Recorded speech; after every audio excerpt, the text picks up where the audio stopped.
Duke decides to enact.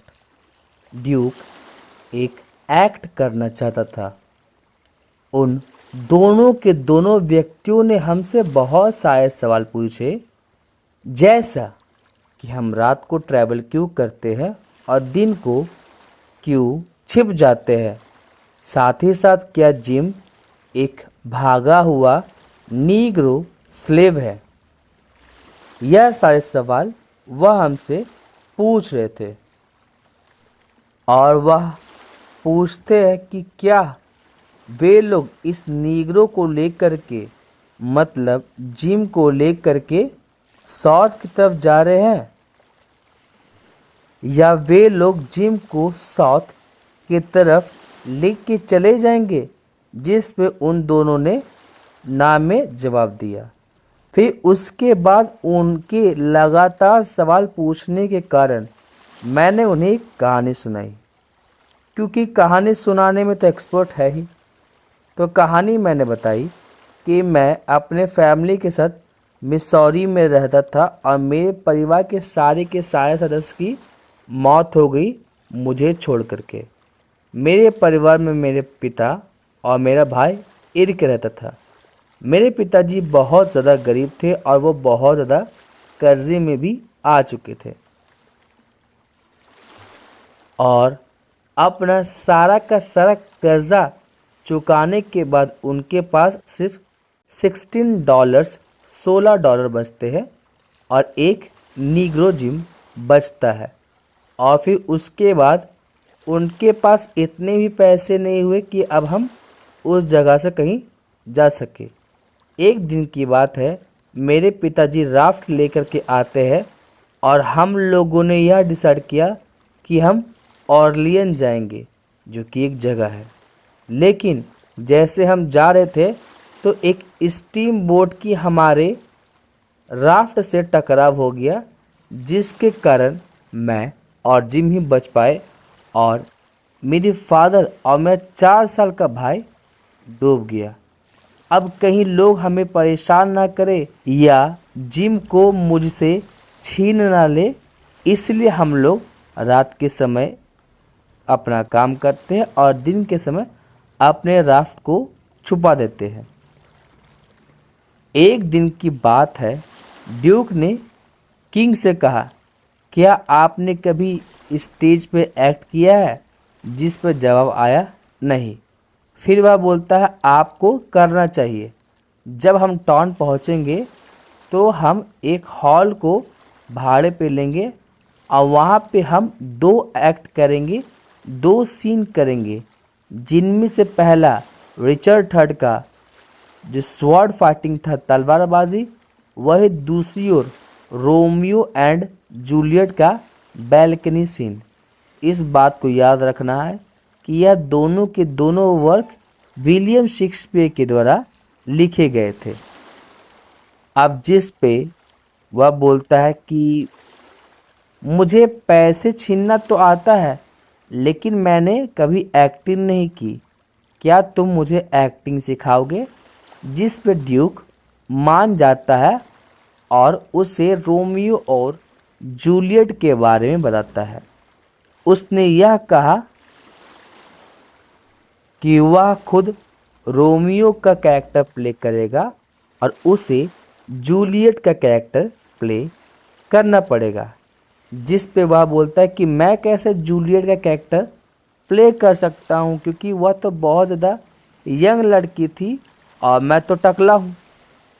साथ ही साथ वह यह बोल रहा था कि मेरे बाल भी सफ़ेद हो चुके हैं। जिस पे वह बोलता है कि चिंता करने की कोई ज़रूरत नहीं है, तुम्हें एक कॉस्ट्यूम मिल जाएगा और यहाँ पे आदमी बहुत अच्छे हैं। तो अब ड्यूक अपने सूटकेस से कपड़ा निकालता है, जिससे वह किंग बहुत ज़्यादा सेटिस्फाइड था। अब क्या होता है, ड्यूक उन दोनों किताबों को निकालता है और जिस पार्ट को वो इनेक्ट करने वाले थे उसे बताता है।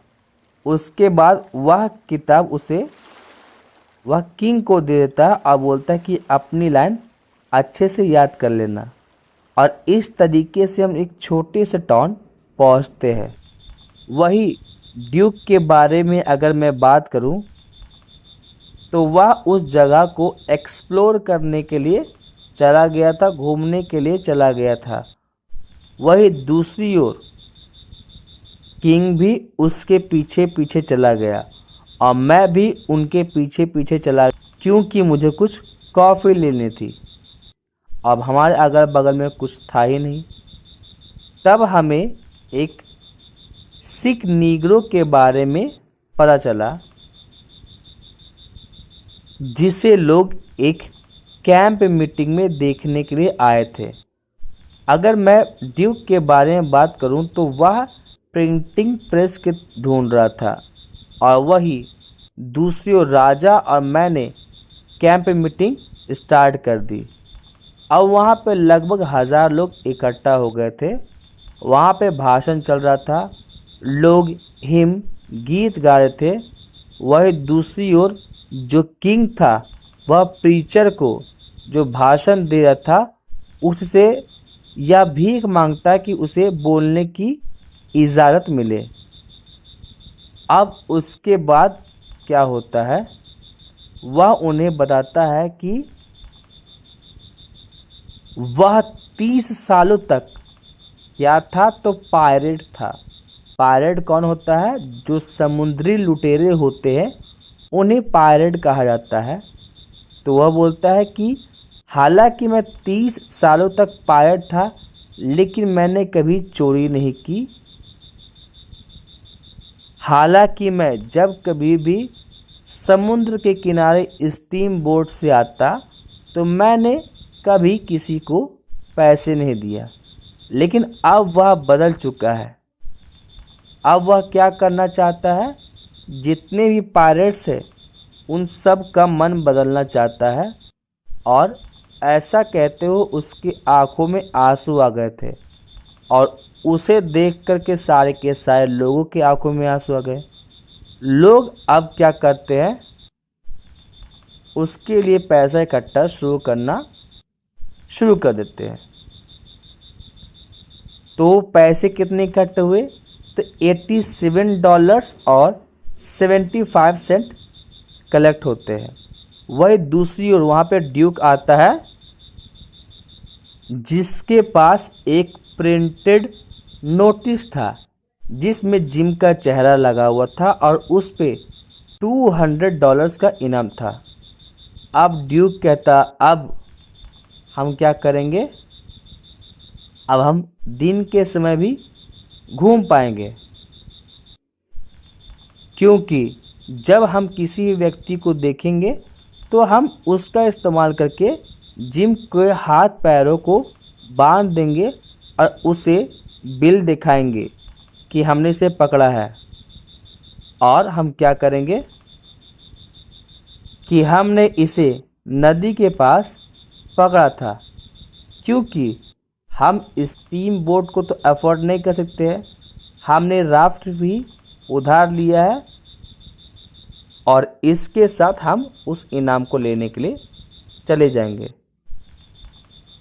हम सभी को यह लग रहा था कि ड्यूक बहुत ही स्मार्ट है और फिर उसके बाद उन्हें दिन के समय भी घूमने में किसी भी तरीके का कोई तकलीफ़ नहीं होगा।